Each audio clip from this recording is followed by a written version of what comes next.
Good afternoon, everyone. Welcome back to my channel. Here is your fourth stimulus check update and daily news report. Democratic lawmakers are ready to use a budget reconciliation process to pass more spending bills. The winners of this week's $75 Amazon gift card giveaway are Leticia Brown and Estelle Moses. Congratulations to both of you. Remember, everyone, to enter my $75 Amazon gift card giveaway, all you need to do is subscribe to my channel, like this video, and also leave a comment below. Thank you so much, everyone. White House officials told Democrats in the House of Representatives to get ready to go it alone on infrastructure if bipartisan talks end, setting the stage for party leaders to use a budget reconciliation process once again to move President Joe Biden's top domestic priorities without any Republican support. Members of the House of Democratic Caucus were briefed by Steve Ricchetti, a top advisor to President Biden, and Shalanda Young, the Deputy Director of the Office of Management and Budget, who said they would give Senate negotiators 7 to 10 days to reach a bipartisan agreement. Officials said that if no deal is reached in that time, Democrats will gauge the process of those talks and charge ahead with a partisan package if need be. Advisor Ricchetti had stated, "We certainly have a foundation to build on top of our jobs plan in its really complete or more complete form, and we'll see where we're going to go after a week or 10 days more dialogue and negotiation." Though a number of Democrats emerging from the meeting had a different interpretation, suggesting the 7 to 10 day window was a hard deadline. Democratic Representative John Yarmuth, a chairman of the House Budget Committee, said afterwards, "They're giving it a week or 10 days more, and that's about it. And then we are moving along with reconciliation for everything." But the White House pushed back on that narrative later in the day, emphasizing that Biden's preference remains a partisan deal. White House spokesman Andrew Bates said in an email, he said that we are certainly going to know where things stand on infrastructure talks, generally in the next week to 10 days. And that we can take stock overall. But he did not set a deadline or cutoff. The accounts highlight the divisions within the diverse Democratic Party, as centrist lawmakers, particularly in the Senate, are pressing for a bipartisan infrastructure deal, while liberals want President Biden to abandon those talks and pursue a massive new spending package, even if it means losing any GOP support. So what do you think, everyone?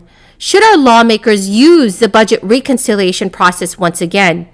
Please leave your thoughts in the comment section below. Democratic Representative Hakeem Jeffries, a chairman of the House Democratic Caucus, said the White House officials instructed Democrats to prepare for two separate tracks, one allowing for a bipartisan agreement, the other empowering Democrats to act alone. Jeffries had stated, "If they choose the obstruction pathway, then we're prepared to do what is necessary to get the American Jobs Plan over the finish line." Representative Jayapal, head of the powerful Congressional Progressive Caucus, said she doesn't think Congress will reach a bipartisan deal for 3 reasons. First, she does not see the 10 Republicans breaking ranks to support a top Biden priority. Second, the outline of the Senate proposal reveal a package far too small to win the support of liberals in either chamber.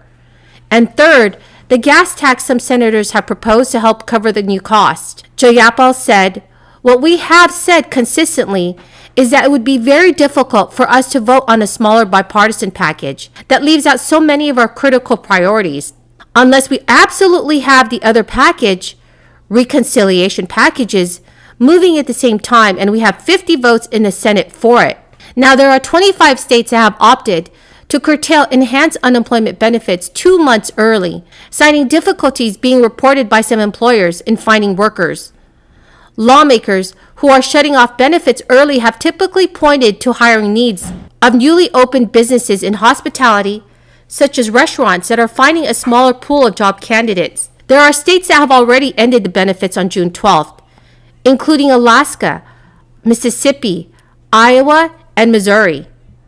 Critics of the 25 states that are curtailing jobless aid point to data demonstrating that the labor market is improving. Back in May, the nation's jobless rate fell to its lowest since the crisis began in March of 2020, declining to 5.8%. But many challenges still remain, and in some cases, restaurant workers have shifted to other industries.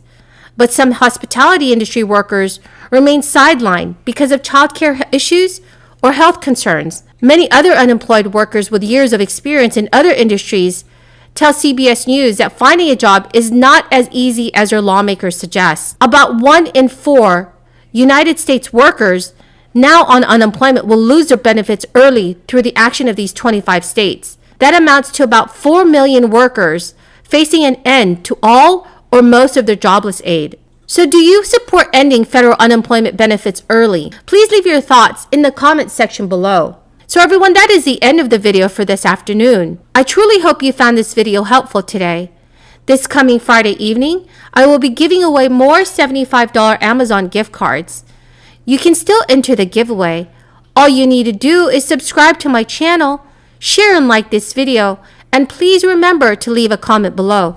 So, Mr. President, senators are moving forward this week on 2 major legislative initiatives: infrastructure and voting rights. Bipartisan infrastructure talks continue in our Senate committees and among our members. Remember, discussions about infrastructure, both physical and human, are proceeding along 2 tracks. The first track is bipartisan, and I understand there's been some progress. The second track pulls in elements of President Biden's American Jobs and Families Plan and will be considered by the Senate even if it does not have bipartisan support. Today, we're going to start moving the trains down the second track. I will convene a meeting with all the members of the majority party on the Senate Budget Committee to begin the important work of producing a budget resolution for the Senate to consider. This is something we've planned for quite a while, but we're moving forward today after having individual discussions, which I have had with many members of the Budget Committee. And it's a diverse committee. Senator Sanders is the chair. Senators Warner and Kaine are on it as well. There are many items to discuss, but one subject is not up to debate.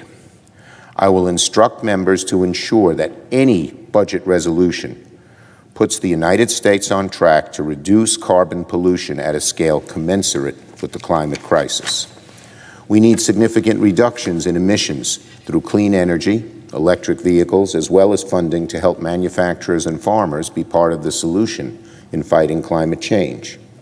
The American Families Plan, as well, is essential to the forthcoming budget resolution and must be robustly funded. The Senate will also vote on major voting rights legislation before the end of June. Yesterday, the Democratic caucus hosted a group of Democratic lawmakers from Texas